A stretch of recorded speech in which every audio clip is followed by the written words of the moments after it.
the neighborhood now, so I can sit outside. We are live, everybody. Come on in, come on in. Tell a friend, tell a friend. Yay! Ah, we're only 4 minutes late tonight. Sorry, y'all. We're getting better. Next week we're gonna be on time. How about that? How about that? I don't know. Don't promise them people that. Yes, we are. We're gonna be on time next week. We're gonna be on time. I'll be right back. Don't kick me out. You in trouble. She in trouble. See, you should have left me with the man. What is wrong with her? Oh my God. Oh, I have you all to myself. Yes, she do. Yes. Oh, come on in, everybody. Oh, hey, Thunder. Hey, girl. Hey.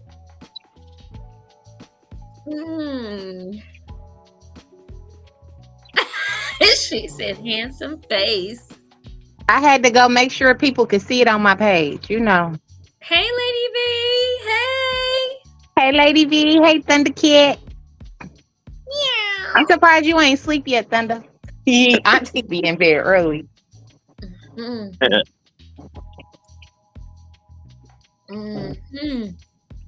Everybody come on in. Yeah. Oh. Hey, Robert. We got Barbados in the house. The Passion Poet is here. And there he is. The man. The myth. Hi, Lorenzo. The mystery. All my favorite men in one place today. I love it. I love Mondays. We just waiting on Moses and a couple more. Moses is at work, so he might not pop on. He might get a chance to. Well, we'll see. Hey, Lady V, I will see you in what? A week and a half, I guess. It's coming up. Oh, New Jersey's in a week and a half? No. Oh. I'm headed to Hot Atlanta. You going for the wedding? I'm going for the wedding. Yes, I am. I'm excited. I want to see all the pictures. Next week. Hey, you know what? We got to give a shout out to all. There was a lot yesterday. A lot of anniversaries of my friends. So I want to give a shout out to Janine and her husband. I want to give a shout out to Tia and her husband, and of course our erotic sister Miss Shireen and her husband. Happy anniversary, y'all! Y'all was anniversarying down yesterday. Okay. One day I'm gonna get there. One day. It's overrated. No, just kidding. Shireen was at my open mic last night. Was she? Yeah, they came to celebrate. They came to celebrate at my showcase last night. Gave some drinks. We was definitely out there having a good time. Oh, cool. I live in the wrong city. Let me just go ahead and move back to Chicago. Ain't shit to do anyway. Yeah, come on back. We could definitely use your energy here. It is so. I think when am I going to be back there? I don't know. I can't seem to get an invite from some of our guests on the show right now. But you know what? That's okay. That's okay. I don't think he heard you. I don't think he even caught that. Why he got that face though? Look at his face.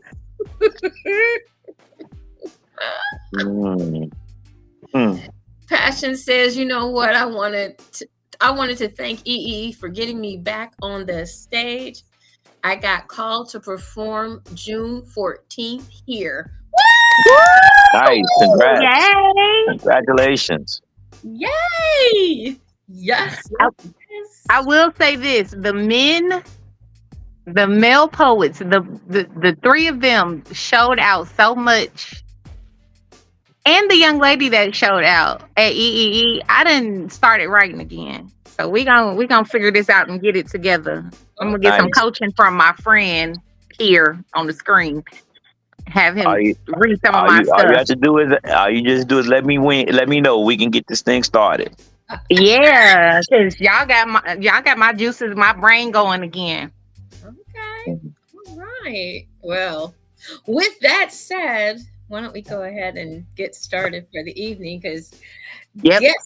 guess who has to make an early airport run in the morning? Hello, Mm. 2:35 a.m. I And got. I swear I'm only drinking water tonight, y'all.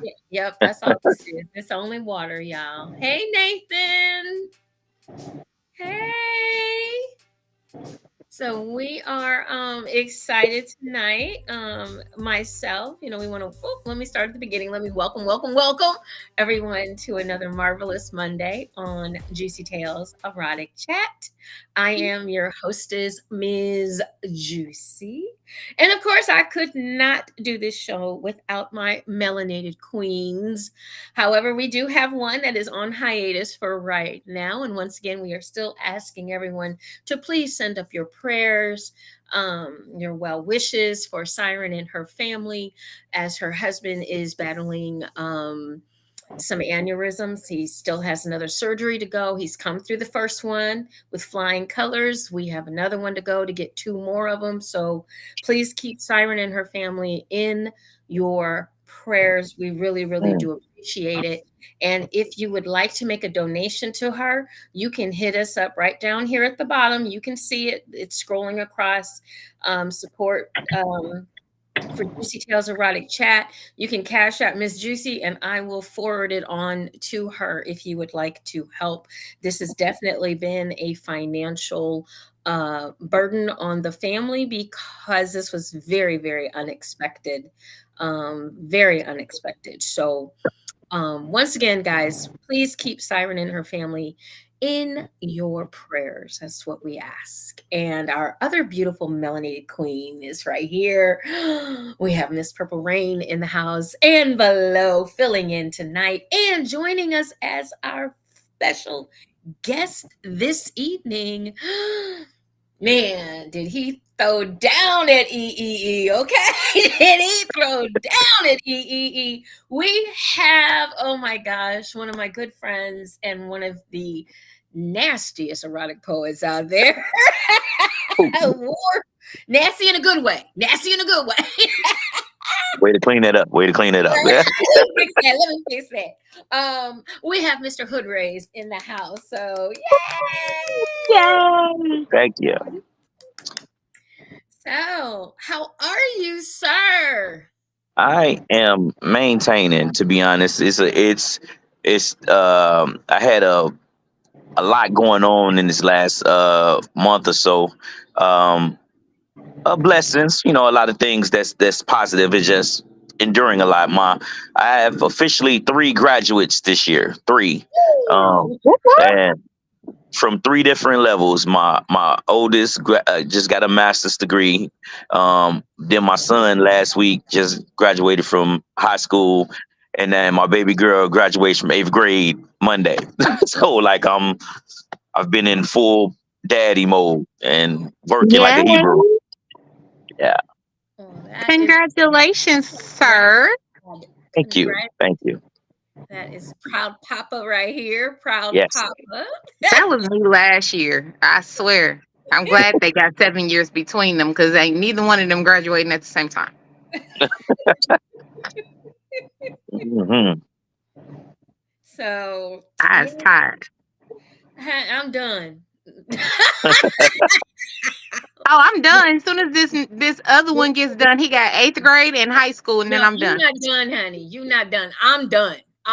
Mine's in her 40s. I'm done. Oh. Well, Oh. yeah. Yeah, you done. You done, right. done. I get it.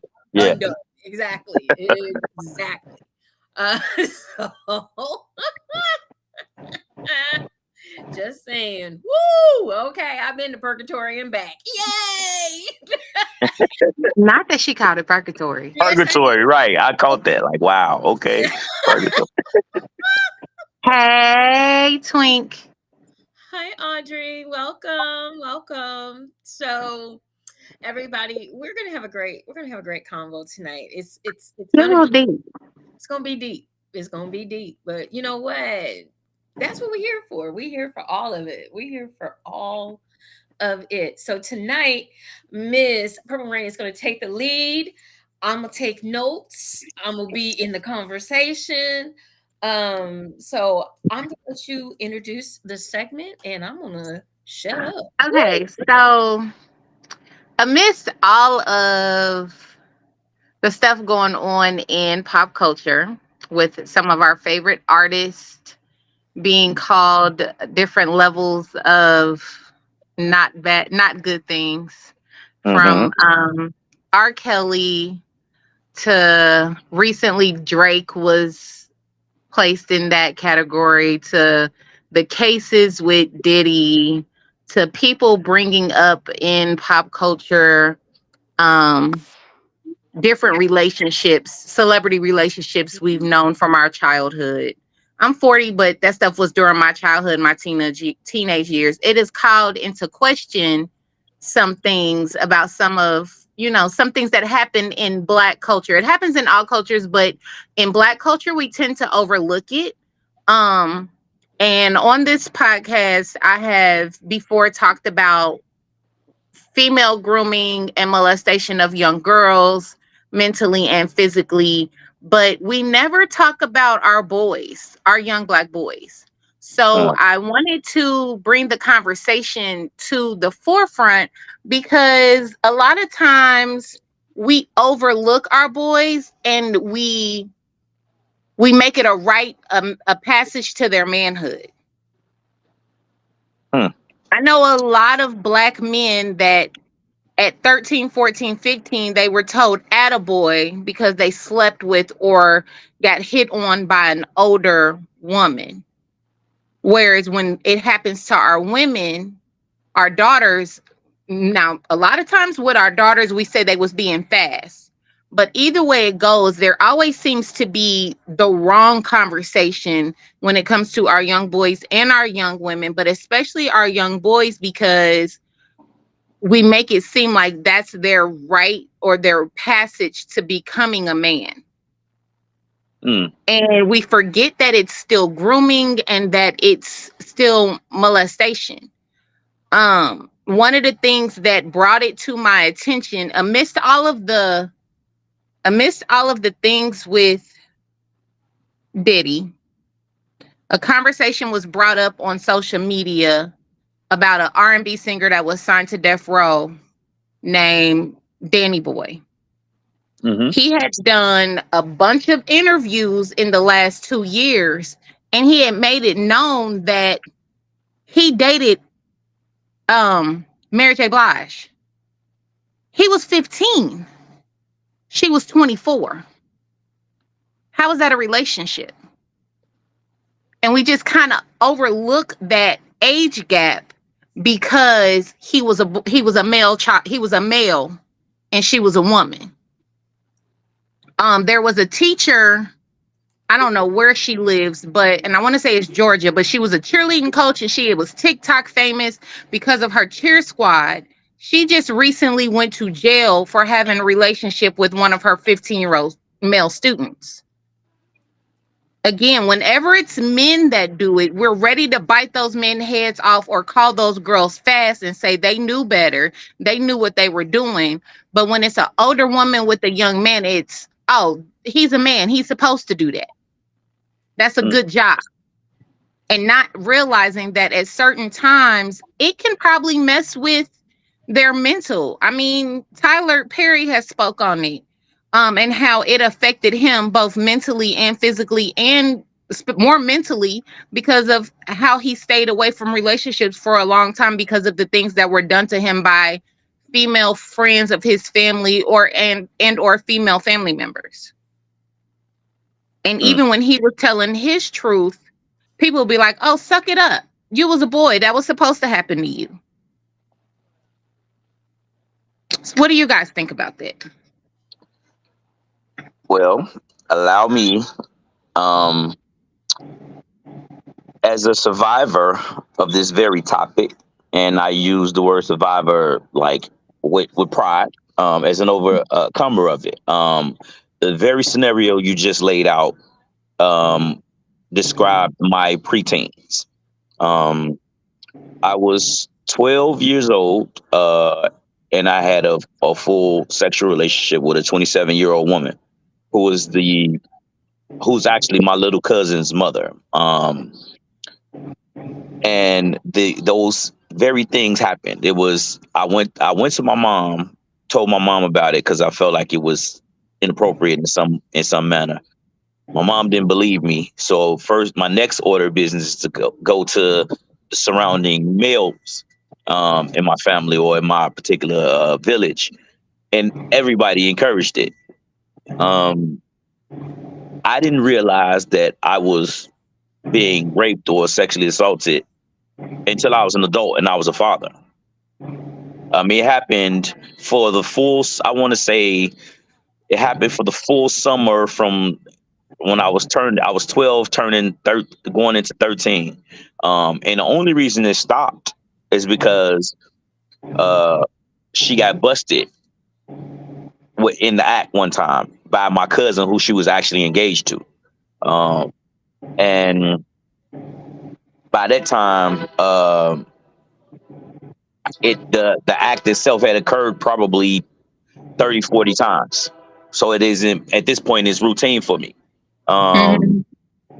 and I can say that it affected my mind to the point where, oh, excuse me, it's crazy over here. um, Choo-choo.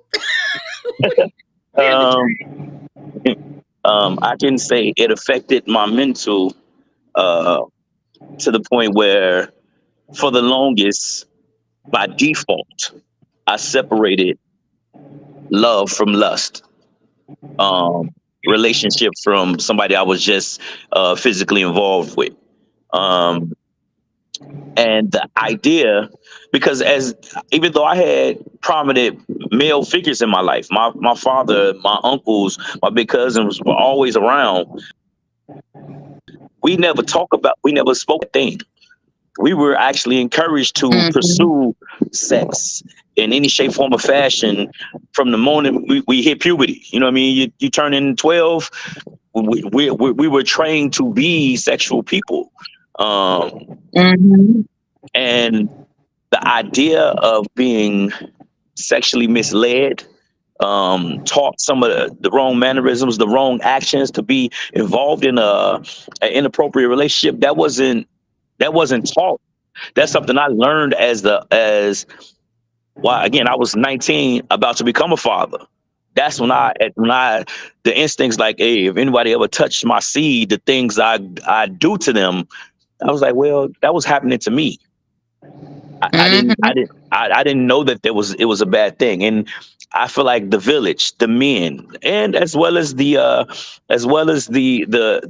ladies, the queens themselves, have to step up. We have to have these conversations. They're uncomfortable, they can be tough, but we have to have them. The conversations are necessary because we learn from it, it's a learned behavior.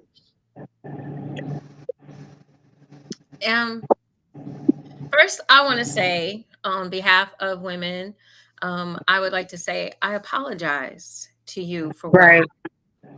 happened. Because I think it's very important that we all, as women, take ownership and understand that there are women that are predators and they exist, ladies and gentlemen. I worked in criminal probation in Indianapolis, Indiana. I issued warrants. It's not just men, folks. It's not just men. There are women. We don't want to think about women molesting our boys or girls. We don't talk about it. It is a taboo topic. When I was a PSO, and for those of you that don't know what that is, as a phone sex operator, I got a lot of men that have had sex or been raped as young boys by their babysitters, by their moms, by their aunties, by their mom's friends, Mhm. and they develop these traits that are not positive in any way, shape, form, or fashion um, about women. Um, they can turn into rapists. They can turn into homicidal maniacs. They can turn into a lot of different things because they harbor this guilt, they harbor these feelings, they harbor knowing that it's wrong and there's nowhere to turn to, no one to talk to, nobody to tell. And they have a very helpless feeling. And it's really crazy because on the one PSO site, and there's a couple of them that I know of, when you're on those sites, we cannot, as phone sex operators, play the role of your mother. And the men, and if it's a male that's talking to a female, he cannot play the role of your father. But you would be surprised how many folks call in, and that's exactly what they want. And the guys will slip in mom, or they'll slip in the word, and you have to try to deter them. You're trying to make your money, but you got to try to deter them some kind of way, shape, form, or fashion. But I've talked to a lot of men that are just basically, unfortunately, mentally and psychologically haven't gotten the help that they need, haven't really told anyone, and they're adults, into adulting and into, having children of their own, and they still go back and have this fantasy. They can still live out this fantasy or still live out this upbringing via phone sex operators. They still in some way crave it, or some way don't know how to get rid of the stigma. But not even, well, that's a big one with what I've seen and how some people are traumatized. But another that I've seen, especially in Black men, is the okaying of it all. So this was supposed to happen to me. It's what made me a man. So this is what I'm going to do to my child. Like when Boosie, when everybody tried to cancel him because he said he was going to go get his 13-year-old son a prostitute. I know a lot of men that think like that. Like I've had a guy tell me one time, if we're in a serious relationship and by a certain age your son hasn't, been with a woman, I'm gonna go get him somebody experienced to teach him. No, you're not. He's a man. He's supposed to. No, he's not. He's supposed to do it when he's ready, when he's got feelings or whatever, however he wants to do it. Just like we tell our girls to be ready, our boys need to be mentally and emotionally ready for that too, because it affects them in the same way that it affects us. True. And this is not a conversation that we have. It's not. It's not just in our community. It's across the board. We do not talk about the women that are molesting the boys, whether it's your school teachers, whether it's people in the church, whether it happens, folks. It happens. It happens just as much as when men are molesting girls. But you ever notice how the media isn't going to talk about women like that? Yep. They're not going to talk about women like that. They're not. That's just like how they talk about deadbeat fathers, but won't talk about deadbeat mothers. They don't put women in that negative light. It's always the men. And they won't talk about the women that are soldiers that have been killed. They won't tell you how many. You'll hear about the soldiers being killed, and a lot of times they'll talk about the men being killed, but you're not going to hear them. Very rarely will you hear them talk about a woman that was killed. Saving somebody else's life. So it's our media as well. It's our internal and it's external. It's a culture. It's a culture thing that I think that has to be broken. Definitely. It starts with, like, I am part of movement that's been going on for 13 years called Say So. It's Sexual Assault Speak Out. We do it every year for Sexual Assault Awareness Month. And we get together, bring resources, a collection of survivors and artists who speak about their experiences. I have a poem that's been published in books, that's been aired on TV, and it's called "She Took It." Mhm. It's detailing my experience when I was 12. And it got a lot of recognition because I'm one of the few men who speaks on the topic. Like in those groups, in those meetings, we hear a lot of those stories. We hear a lot of the, well, my it was my uncle, or it was my daddy's friend, or it was my what else. But me coming in and say, well, it wasn't a man who did anything inappropriate to me. I learned my sexual I learned my experiences from a woman, and women do this too. And it's that hashtag me too, and I'll say, well, men too.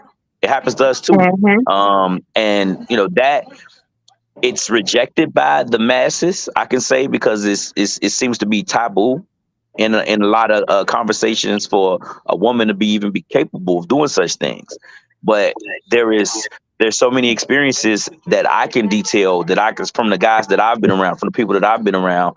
I even actually at my open mic last night, there was a woman who was telling her story about how a woman did this to her. She was 15, involved in a relationship with a 36-year-old woman. Like these, I mean, these things happen regularly. It's just not as, I guess it doesn't grab as much attention as Men harming little the girls, common, yeah, the common scenarios of a man doing something inappropriate with a young lady. or even a man doing something with a young man. Those Damn, yeah. stories tend to get more attention than women doing anything. Mm, Well, yes. every now and then we get our token one or two, and they're usually teachers, is Yeah, what we hear because she about. got pregnant. We hear about a lot of teachers out here that are having sex with these young boys uh, in the gym or in the back of the car or something like that. Yep. You The- hear that more than, I think we hear that a little bit more than anything else. But I mean, it's not like it's not like it doesn't happen. That's the thing, and it's hard. I mean, it's not just little boys that aren't believed, because believe me, when little girls go and try to tell in our community, when we tell them to tell it, little girls aren't believed either, that Uncle William was doing da da da da da to me. They Hmm. oh, he would never do that, he would da da da, you making it up. There is no kind of belief or trust system. So, and I'm sure probably even within your own story, uh did you feel that at some particular point in time you just stopped telling? Yes. That's exactly like, um I am going to, I mean, off chat or whenever, I'm going to send this poem to you because I spoke it on channel 26. I'm going to send it to you, but I tell that exact story. What happened was, it happened the first two times. I was totally uncomfortable with it. Um, and so I went to my mom. My mom told me that she didn't believe me. Uh, I went to another another family member, and he didn't believe me.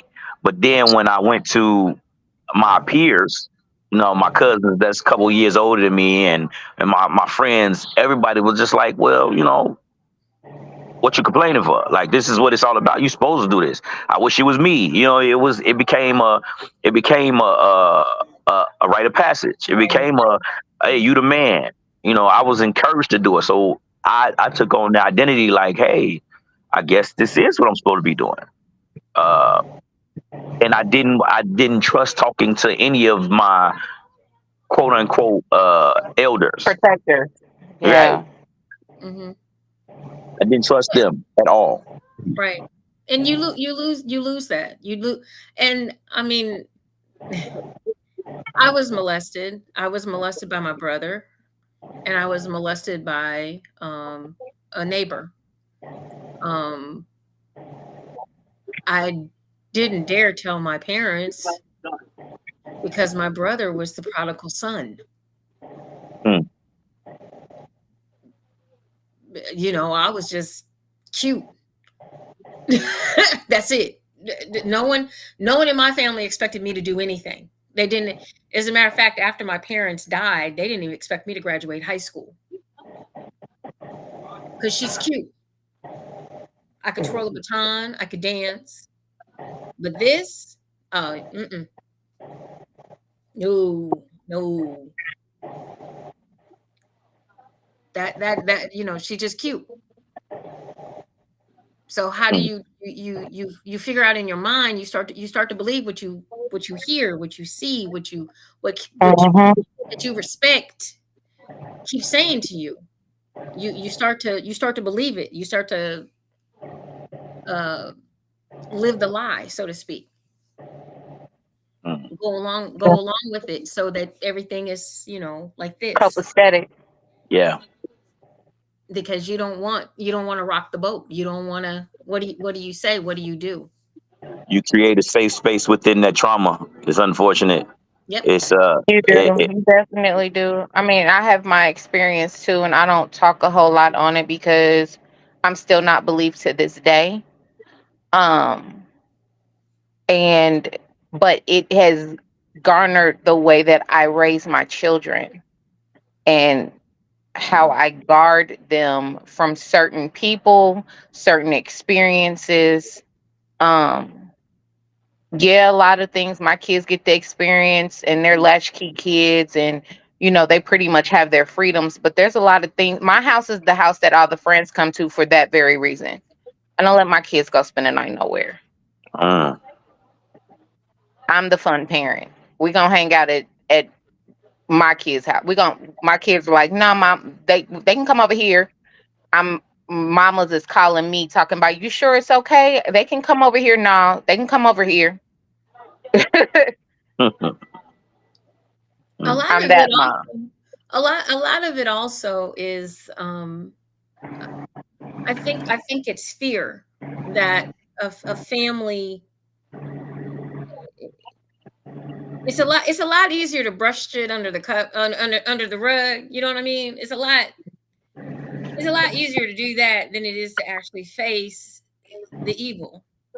It's Hmm. it's a lot Yeah. easier to go, you know, oh yeah, no, you're mistaken.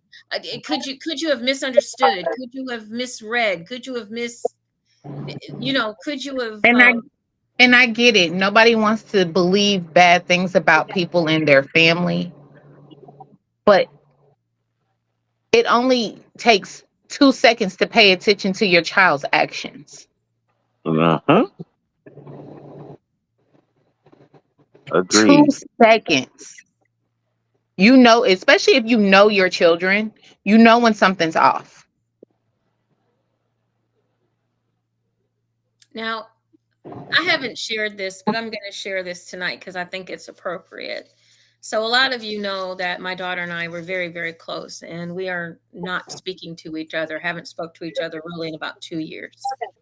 Um, my daughter revealed to me that she had been molested, and I was in shock because my daughter sometimes is very moody.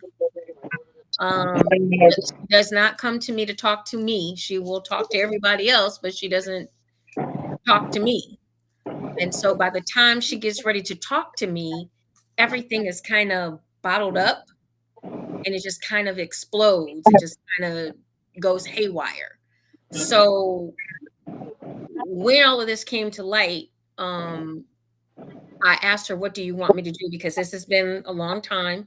And it wasn't that I didn't believe her, because I did. But I needed to know what you want me to do. What is the next step? What do we have a family discussion? Do we do this? I wanted to do whatever it is I could to help my daughter. Okay. Well, evidently that wasn't enough, because every time I asked her, do you want to do this? Do you want to do that? She told me no. She told me no. She told me no. Come find out, the reason why she got real upset with me and didn't want to talk to me is because I'm still talking to the person that supposedly did the things, but I don't know what the things were. I don't know when it happened. I know they were children. That's really all that's all I can assess. I did speak to the person, and we had words, and I put my hands on that person, because I'm a mama. And Right. I'm a mama. I love that person as well, but I'm still a mama. She comes first, and you did wrong. But my daughter doesn't know I did all that. She has no clue. But and since she cut off communication, because I guess she feels like all of a sudden I found out I was the worst mother ever. Mind you, she's 40, she lived. That's how I look at it. You know, you didn't die, it didn't kill you. And I simply did not know. And you not knowing is I don't. Communication is key. Yes. I mean, that's it's vital in everything. We have to be able to openly discuss these things. Like, in my scenario, I told my mom and she didn't believe me. Well, if she never spoke to you about it, then we're left to just assume. We could be like, she's moody for this reason. It could be a little bit of anything, or she's feeling this way about something. We can be all the way off in our assessment. We can know something is wrong, but we be assuming it's the wrong thing. And I can't put my finger on it, and you won't talk to Right. me. Right. And I've always told my daughter, even if you can't talk to me, talk to somebody. Whatever it is you need to do, talk to somebody. If you can't talk to me, you need to go talk to somebody.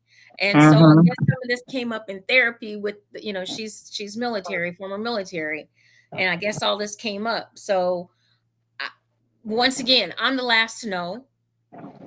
It's not like I didn't believe her, because I did. Yeah. And when I asked her, what do you want me to do? I said, we can do this. We could have a family meeting. We could do counseling. She didn't want to do any of that. She didn't want to do anything that I suggested. And then slowly but surely, I guess it festered, because what she wanted me to do, she did not voice and say to me, but I was supposed to cut this other person totally off out of my life. And you didn't express that to me, so I didn't cut that person off.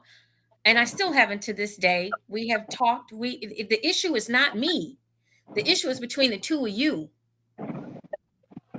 You need to come to the realization it doesn't have anything to do with me. As much as I will take the blame. I got broad shoulders. I will take the blame. I will hold on to it. I will take it.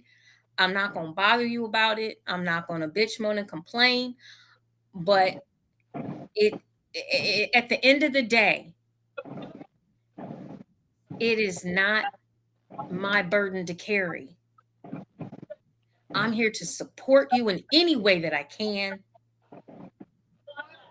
If we need counseling, do you need this? Do you need that? What do you need?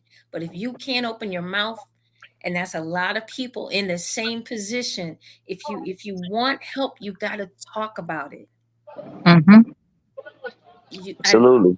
I know it hurts. I know it's hard, but you gotta talk about it. Nobody is the amazing Chris Kreskin. That's back in my day, or Miss Cleo. If y'all know who she, Miss Cleo ain't even Miss Cleo. right? Miss Cleo.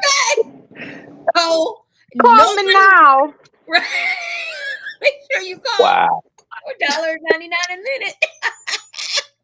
But nobody is clairvoyant like that. We're not gonna. You gotta open your mouth. You gotta say something. Don't think that people are just gonna know. Like what Hood Race just said. My daughter's moody, honey. She always been moody. It could be the rain. It could be It could be sunshiny. It could be a beautiful day outside. She's in mood. And then the next day she's happy go lucky. So I love my daughter, but she moody too. There you go. And but I've established this communication with my children. My daughter's friends are all like, "Your mama just be openly talking to you about stuff." Yeah, because I need her to know that she could talk to me.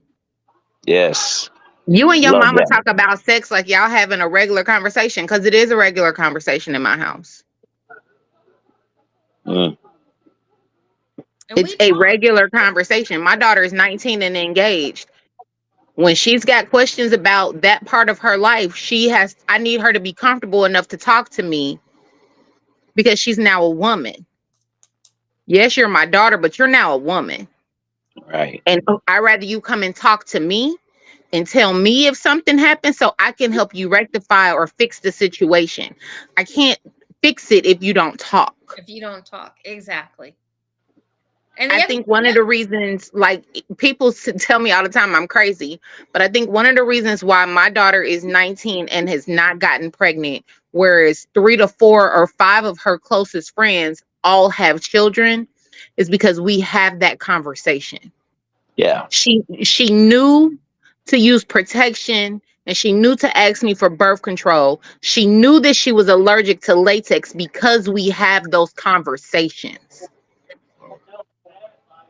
And She knew what to use, how to use. You've got to do this. Parents, you've got Yes. to talk. And I'm gonna have those same conversations with my son, because me and my daughter have some of this. We both have a latex allergy. My son might have that same allergy.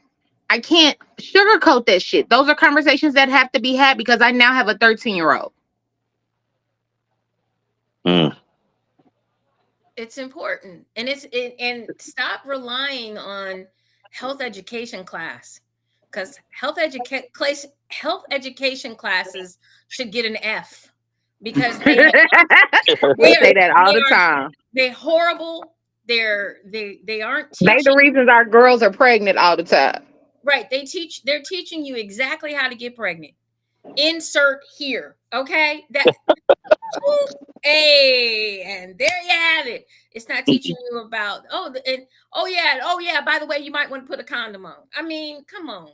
That's about how health education is. We all know it ain't changed in all the years. Real health education starts at home. It starts at the house. It It starts with the does. understanding your mind and your body, and that's taught by your parents and your original, the people who raised you, because it ain't your Yeah. parents ain't always the people who raised you. That's where health education starts. It starts there.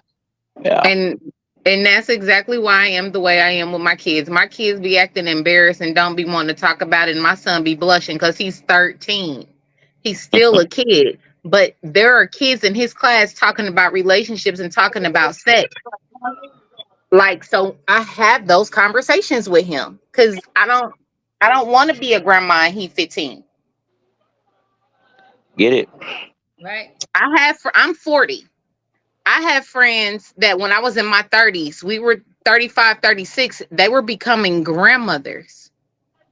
Because even though they had kids at a young age, they still treated their children the way their parents treated them and did not have those conversations. Right.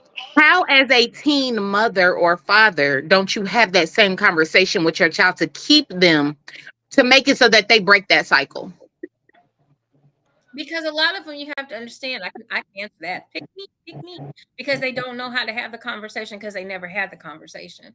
And I get that. I never had the conversation, but I figured that shit out real quick because I was not.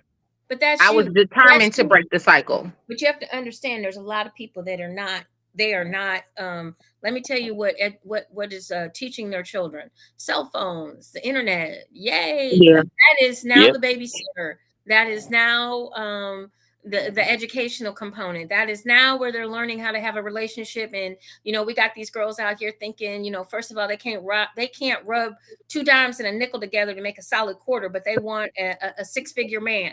We got girls running around here that don't even understand wash your ass before you go out the house in your pajamas, your slippers, and your hair bonnet that you done wore all night long and done freaking it's just ridiculous. We're Well, the not other part, teaching. We're not being we're parents. not teaching. We're not teaching. You're right. But part of that problem also is, and yes, 13, 14, 15, under 18 is a minor. It is a Mm-hmm. child. But at a certain point, we have to remember our history and our past, and remember that girls were get their cycle at 12 and 13. 100, 200 years ago, they were getting married as soon as they got a cycle.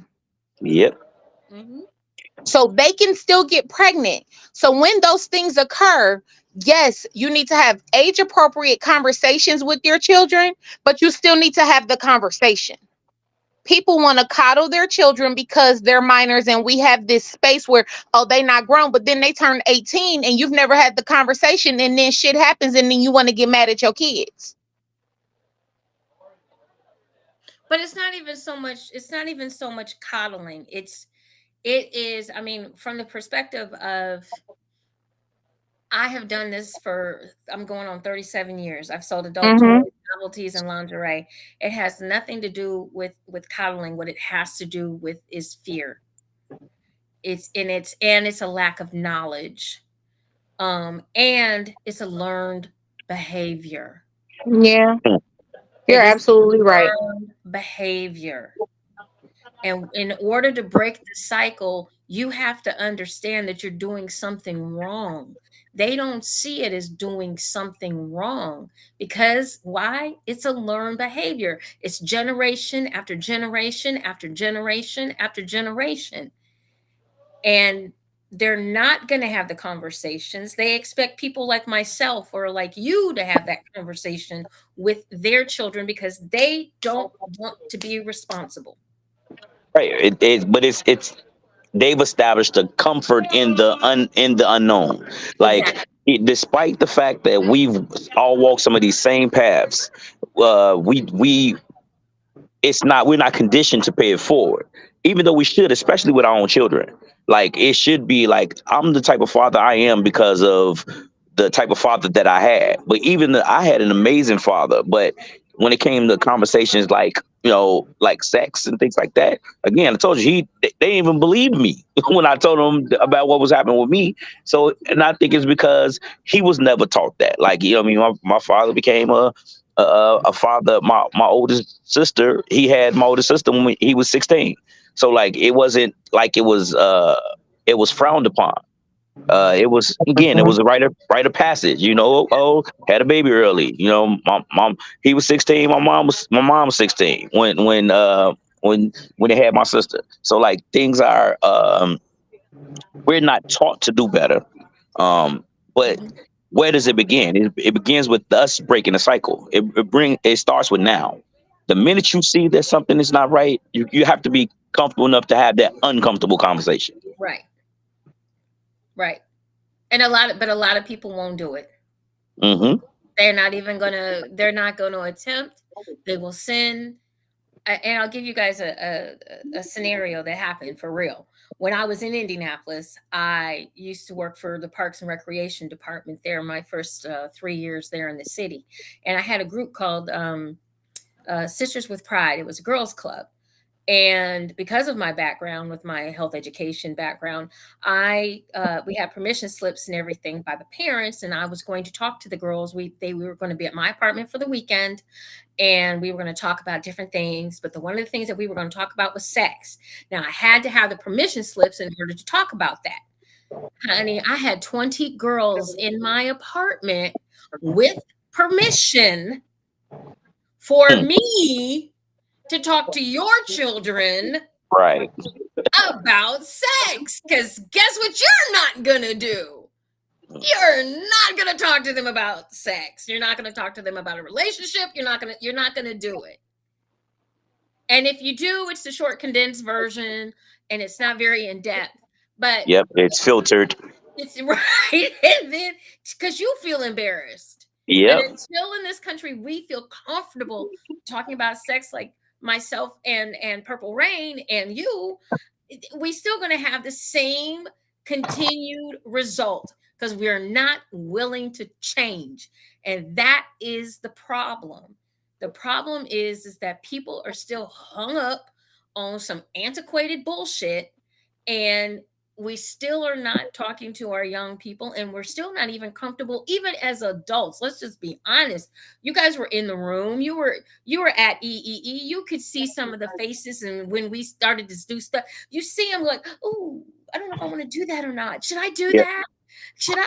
Oh my gosh, They were this." shot in a motherfucker. You know, how much liquor do we got to give you? Okay, loosen up, damn it. I don't think anybody touched any of them games because it was like they were scared. They were scared of the But Jenga. I walked in and started playing. Actually, that was I touched everything on every table. I'm like, nobody You're a played different type of person, though, hun. you nasty. You're bold. I am proudly. But a lot, but like a lot of folks, just still we don't want to have this conversation, and therefore, when our children do come to us and they do tell us that they've been touched, once again, we trying to run away from the sexual conversation. We trying to go the other Yeah. direction. Oh, that couldn't have possibly happened. No, you misunderstood. No, that's not what that means. But you've taught your children good touch, bad touch. And then when they get a bad touch, you don't want to believe it. Mm. Make that make sense. Why? Because it was a relative. So if just wondering, if you had went and told your parents or your family it was a white woman that had touched you, or it was Mm.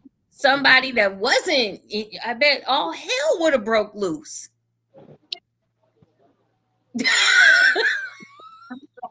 Well, that's just like, and not to bring this back to women, but it reminds me of when little girls tell their moms, or teenage girls or whoever tell their moms that their boyfriend did it. Well, what was you doing? What was I Yeah. doing? Right. What did you have on? Why was you dressed like that? Why are you trying to take my man? What? Mm. Take your ma'am. I'm 14. I don't want him. He's old. You being fast. Look at you. You always walking around. I think that was the one thing that I was proud of myself for doing, because I grew up in a house where you couldn't wear this and you couldn't wear that because men are in the house. I Mhm. desexualized that concept for my children because I didn't want either one of them to ever feel uncomfortable in their own home. Now they know boundaries, but I don't bring men in my house. One, I don't bring nobody in my house because this is my children's safe space. But even with each other, they don't see each other that way. That's his sister, that's her brother. You know what I'm saying? And they're comfortable in their own home and can live how they want to live. So Cuz never. I wanted to touch on something that Robert wrote. I don't know if you guys got to see it, but he was and I'm really kind of curious to see if Hood Rays went kind of through the same thing maybe after all of this, because we do put a lot of pressure on men as a society, is a lot of pressure on men to know how to have sex with a woman. And yet still men might be a virgin, or he might not know as much, but there's a lot of pressure put, to me it appears that there's a lot of pressure on men to know how to please a woman. It definitely is. It of For one, the proper functioning of our bodies, things like that. Like for men, it's not spoken on enough that it's still, even though we might be physically attracted to a person, we still have to be mentally in tune in order for it to properly happen. Like, I mean, erections might not happen, anything can happen. It's all, it's so much that happens mentally first before we even get to that point. And then we can get to the point where women can be can body shame, although they hate to be body shamed. And I then hate once all of it. Don't and body then, shame me and I won't body shame you. Like, don't. See, and again, like I'll just say, you're different. You know what I mean? Because you Right. already understand the concepts of what it is. I'm telling you, but normally, normally, like even with the at EEE, we had the conversations, and we were asked about our sizes. You know, some of us are prideful. Some of us feel what we feel. But what about a man who's not so prideful about that? You know what I mean? How was he's made to feel inadequate, but still expected to perform? Um, that Mm-hmm. and then for me, I can say what works for me. I have confidence in my abilities, but I also listen first before I ever engage. I kind of understand what it is she's expecting from me, and I indulge with what I believe she's been expressing to me. The communication part. If I know she wants to be touched in a particular manner, she's not fond of being rough housed. If she wants more sensual than sexual, these things are probably articulated to me, or I've picked up on it in our conversations before we got to that point. That's a mental thing. Um, Men, we have egos, so naturally we feel like we the man. We just gonna put it down. And it just does. And when you've had enough experience, you realize it just does not work that way. It I does not wish work that we way. could normalize that just because somebody has experience doesn't mean that they've experienced you. Exactly. Everybody is Precisely my different. point. Yes, I have sucked penis before, but that doesn't mean that if I suck yours, you're going to like the way I do it. Mm, I have to learn you as my partner. exactly. Exactly. I mean, and that's again, that's usually what happens.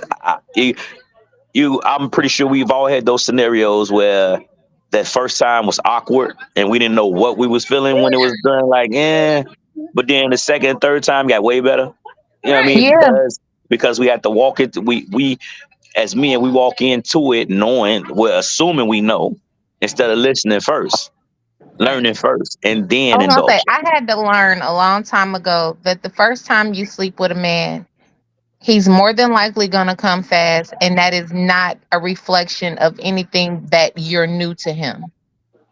Mm, Well, and that and the fact that there's once again we put all this pressure, and we've talked about this on the show, and I've talked about it a lot. We put all this pressure on men to know a woman's body and how she likes it and whatever, whatever, whatever. Yet and still the woman don't know what she likes, doesn't know what she wants. She don't even know her own body. She doesn't know that she can have an orgasm. She don't know what kind of orgasm she's having.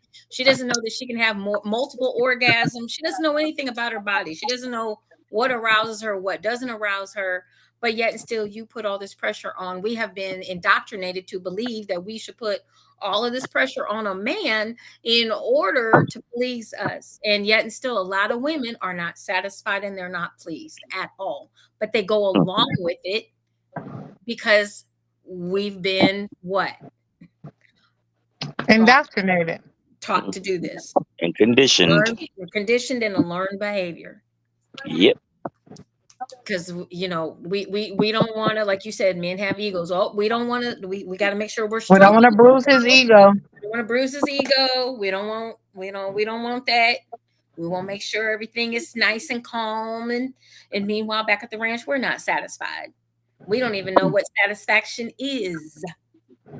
He done humped and got up, Mm. you know like some scene from Color Purple, you know Exactly. Mine is canning peaches, step one. When I'm bored with you, I start thinking in my mind about canning peaches. First, Wow. Canning peaches. you plant the seed, then you cover it with dirt, then you water. I mean, I'm serious. If it is that bad, and I learned, I will start in my head either grocery shopping or canning peaches. Step one. And step one is to plant the seed. And then, I'm done with you. I'm serious. I've done it. I've done it. Oh Lord. I'm ignoring you, JewCee. Go to the corner. Canning Candy peaches. Lord Jesus Christ. Yeah, well, I'm over here canning peaches. It was horrid. It was terrible. It was, But once again, back then, it was a learned behavior. Don't say anything. Just let him get done with his business and get up off of you. Get up off of me.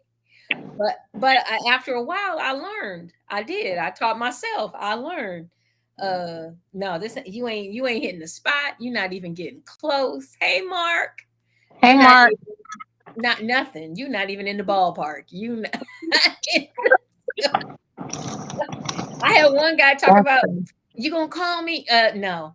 I just got right to the point. No, I'm not gonna call you to come back over here. No. I can't front. I've faked an orgasm or two in my life. Like I faked like it was over People with. Like forget that men yeah. can fake them too. People Oh, act like men can't oh, fake them I've too. I've done it a time or 10. I can't front, I and know tons of men that say they've done it. mm, it, it I, it she probably realized it once she tried to call me and the number was blocked. Like yeah, that did not work at all. No. I'm gonna sip my water on that one. Right. Okay. Hey, you gotta do what you gotta do. Keep yourself alive and get out. There you go. It's over. I'm out. See, and I'm one of those women. If I feel like my man isn't satisfied, I'm asking questions to how I can fix it. Jesus Christ, you. What's your ring size? What's 8.5. I'm seeing. I'm pretty much the same way. I want to know. I definitely want to know. I mean, I Am feel I like doing it I right? get insecure. But you I get gotta ask insecure. questions though. At the end of the session, you really want to ask questions so that you can make sure that y'all on the same page of the playbook. But I mean, well, that goes part of back to that the though, original part of that. conversation. That conversation about being able to discuss that the communicating what's expected up front. Like there are times where like I'm one of those. I am a giver. Like so, there are times where I will just want to taste you until you've reached your climax, and then you know what I mean? We can roll over, go to sleep after. You know what I mean? It depends. It's what's expected. If we already have over communication, then you ain't gonna have to ask questions. We're gonna talk about it anyway. I'm gonna express my pleasure or displeasure, and we're gonna get to the bottom of it. You know what I mean? And That we're see, gonna get on the same page. men like you make me so insecure because I be like, but you don't want nothing back. What? And I get mad when I can't please my partner back. I get in my freaking feelings when men want to Well, please me and I can't do it back because I'm a giver. So I'm a when giver, but I don't mind getting given too, and I can go to I love getting given too, but let me reciprocate. God damn it! let's cuddle. The only thing I can't stand is he like to put me in the wet spot, and I'm like, but you made the wet spot, and he's like, no, you made the wet spot. No, I was inspired to make the wet spot by you, so it's your wet spot. You get it. We be fighting about the wet spot, but then So, I See, go. that's why I put throw a me in the towel wet down. spot. It's cool. I'm asleep anyway. It's okay. Then I'm I'll going to be all I right. sleep. just put a towel down. I know there's gonna Well, be a I wet mean, spot. We're gonna put a towel underneath. we got a couple of towels and puppy pads, but you all know, super soaker. Hello, and so. And I like to run. I'm a track star in my own bed sometimes. So, Oh, baby. right. Well, I, yeah. I'm Anyway, not. I but don't see, run. and I'm not my, a track star at all. and the other problem with it is, I'm slightly handicapped. So, you can hold me in one spot because of my little bag. And I hate you, JewCee. that's some BS right there. It's like, that's some BS right there. Oh, sorry. Anyway. We have gotten completely off topic. I know we have. This is how conversations go when you're enjoying yourself. This is That what is happens on true. Juicy Tales Erotic Chat. This is what I happens. mean, one subject does tie into the other so Right. that it's not so dark all the time, but definitely. I mean, I don't know. I guess for me, and I think I became insecure about not being able to please back because I had a partner that could go hours, Mm. but he edged so much that he would not ever come. and we Hmm. would go 4 or 5 hours. I done came 90 million times, I'm and he dehydrated, roll over and go to sleep, and I'm but I ain't dehydrated, came once. and I'm dehydrated. Right. And so it made me feel like it was maybe I got bad pussy. Am I broken? Like, what the fuck? But it was because he always felt like he's like, I'll come when I want to come. I'm good at holding it. It's about you. Did you get yours? You got it multiple times? Okay. My job is done. We're going to bed. See, I I guess the issue with that is, what about the other end? Because if he comes fast, do you complain? You know what I mean? So No, what's because I can tell when they do that, and I know how to make myself come. And as long as they're not insecure with me masturbating after the fact and they gonna watch me, then we good. Or you gonna eat my pussy afterwards. Like, there's other things we can do to get me there if he comes fast. But at least if he comes, I know I did my job. Somebody get Lorenzo. Lorenzo, go to the corner. You need to pay attention. Lorenzo wrote, running on wet spots in the bed while candy peaches. What did I miss? Go to bed, Lorenzo. Just going back to sleep, baby. Go on back. You can watch the video when it's over. Jesus Christ? He was not tuned in. I can't with him. He's Um, killing me. when I come back to when I come back down there, my next my poem is gonna start off with that: running on wet spots, avoiding canning peaches. It's gonna be the opening line. I can't wait to hear it. Oh, God. Oh, I'm gonna say inspired by Juicy Tales Erotic Chat. Wait a minute. And then he talk about handicap sex. I'm done. Jesus. I, Go to the I can't corner. with him. Lorenzo, go to the corner. Go to the You corner. were doing good today, sir. And then. Oh my God. Oh, I'm hurting. Oh, my eyes. Oh, I'm hurting. Can't stand him right now. So, getting back on topic real quick because it is just about time for us to end this tonight. And I'm happy we got to have a little bit of a laugh because Yeah. the subject is very serious, ladies and gentlemen, that we did talk about this evening earlier in the podcast because and we definitely want to thank Mr. Hoodrace for sharing his story with us I because appreciate you so much, sir. there thank are you for. I'm part of this family. I appreciate it. Yeah. this is such we need to have you back because this is such an important topic and more men need to feel a safe space to come forward to discuss this topic. So you said that you had a group that you're with. What can you tell everyone about that group? It's called Say So. It's an acronym for sexual assault speak out. So what we do is we're in affiliation with the Children's Advocacy Center here on west side of Chicago. Um, what we do is we provide a safe space for everybody to come talk about their sexual traumas, the things, the traumas as a whole. It's not just sexually based, but it we focus mainly on the sexual assault element once sexual assault month comes around, which is April. Um, and we have Okay. group chats. We discuss resources for people who needs it. And what has me dedicated to it is because I'm one of the few men who's actively involved. It's affiliation. We have shows in Atlanta, in Chicago. We're formulating some in St. Louis as well.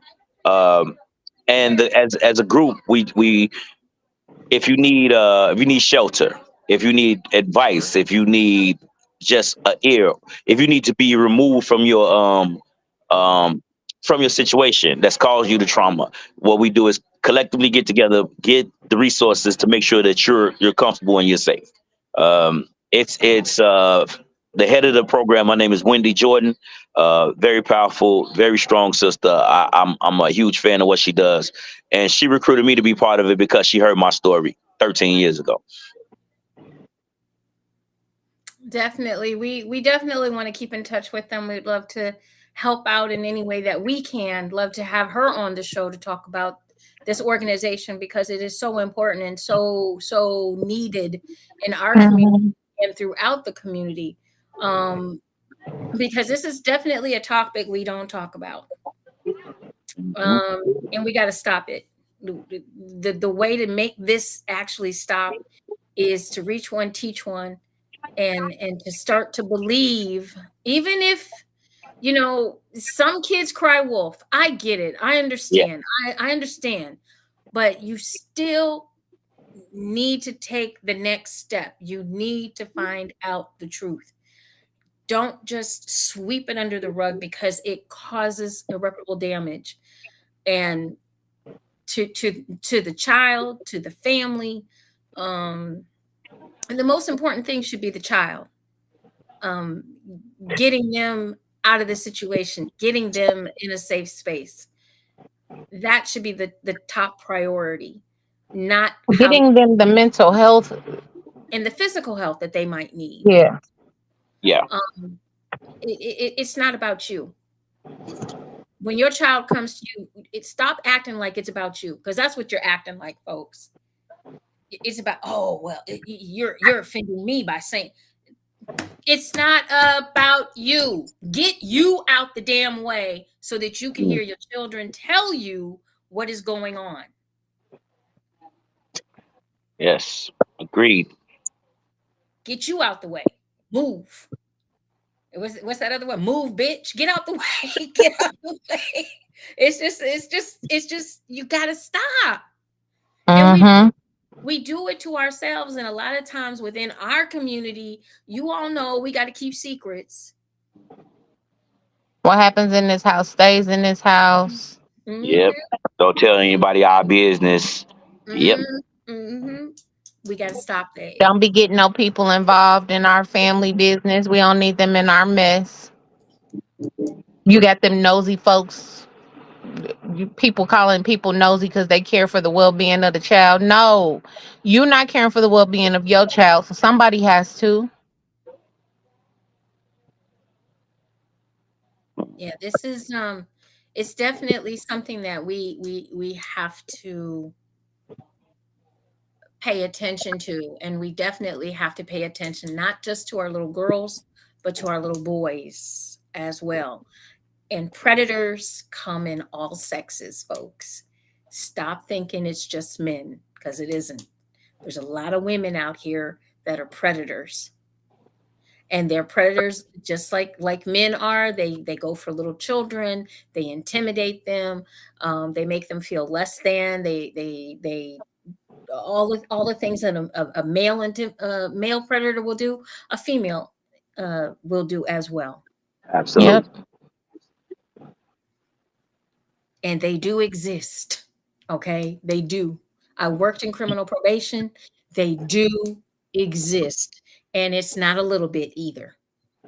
It's not a smidgen. It's not a teaspoon. If there's a tablespoon of men doing it, it's a tablespoon of women doing it. We just don't talk about it. Hmm. We just don't talk about it. Hmm. So it says status of The limitation. statute of limitations may not have expired on these sexual assaults. He was asking a few questions back. Do have any of the men that have ever been sexually assaulted filed charges? And that's why he's saying the statute of limitations might not have expired. Um, I know of a few guys that have filed charges. I don't. I didn't follow up with it because I don't. Um, I'm more so worried about the mind states of who they are now. So I stay in tune with them, but I try not to delve too far into those details because I decided my route was different. The person who assaulted me, I actually see her. I know who she is. She's my cousin's mother. So like I chose to not file charges. I chose to just disassociate. and let that past and that trauma live where it was, and it doesn't. I feel like I'd empower it if I acknowledge it now. I'm over it. I'm past it. It doesn't control me anymore. You Um, heal from it. right. I'm over it. So that's a personal journey that they have to go through. So I try not to delve too far into that. But I haven't heard about anybody actually being arrested or anything. But I do know that several guys that was part of our group have filed charges. And I applaud them because it's it's difficult. It's difficult for a woman, and it's just as difficult for a man to file these charges. Women for years have been looked at as, especially when they go into a police station and say that they were raped. And Lord, don't let you be a wife and be raped by your husband, Mm. because that can happen, folks, and it does And they happen. say it's not rape. They say it a lot. That's not rape. That's your husband. No, It's it's still it's still rape. sexual assault. Hmm.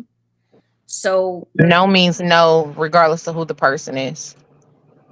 and maybe we'll have another segment on this and have a part deux, so that we can delve a little more into it, because um it's important, and we need to make a safe space and make a place for people to be able to, especially men and women, to feel comfortable and talk about their trauma, because it's very real.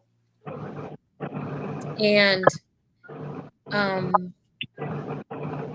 if you can, if you're able, press charges, because Hmm. in my case, in one of my cases, I did not press charges, and the person that raped me went on to rape someone else. I did meet her, and she did press charges, and he went to jail. So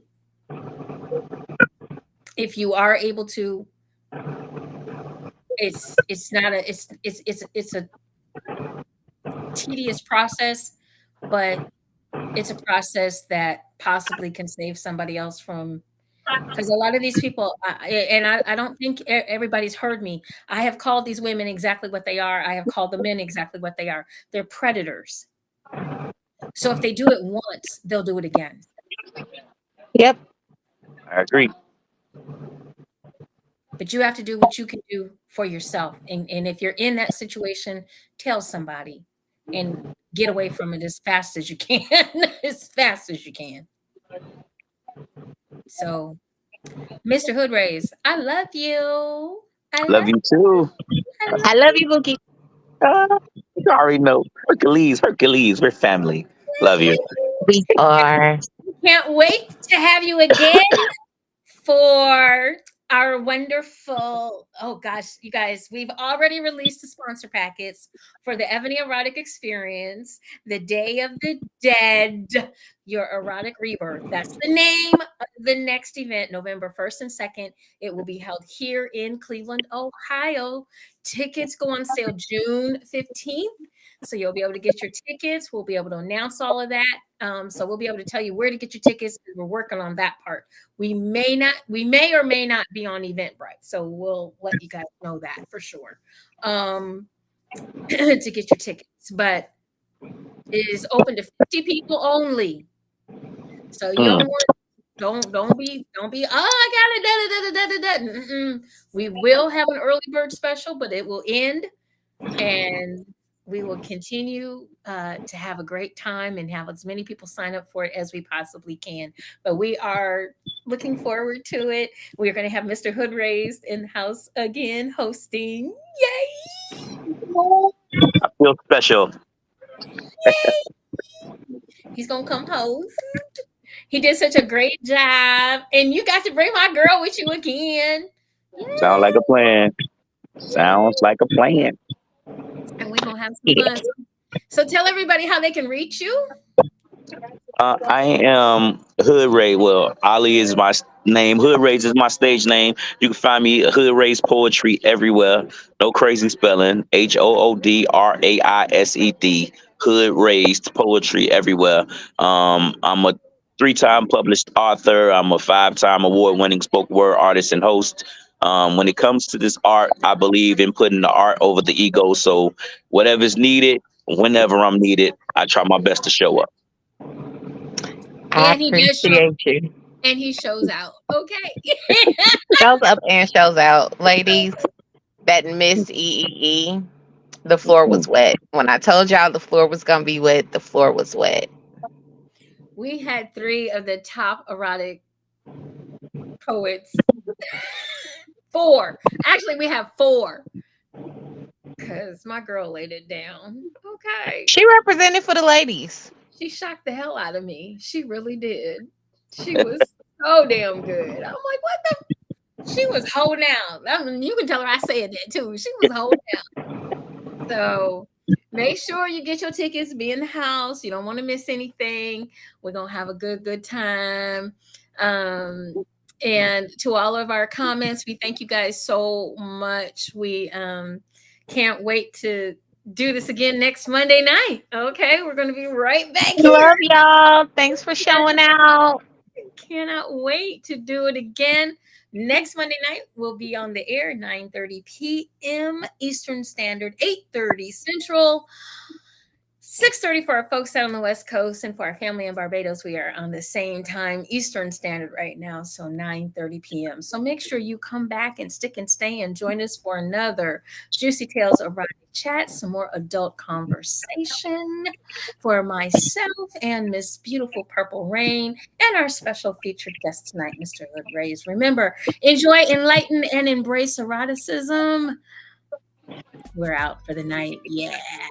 Night. Love y'all. Good night. Peace. My Instagram.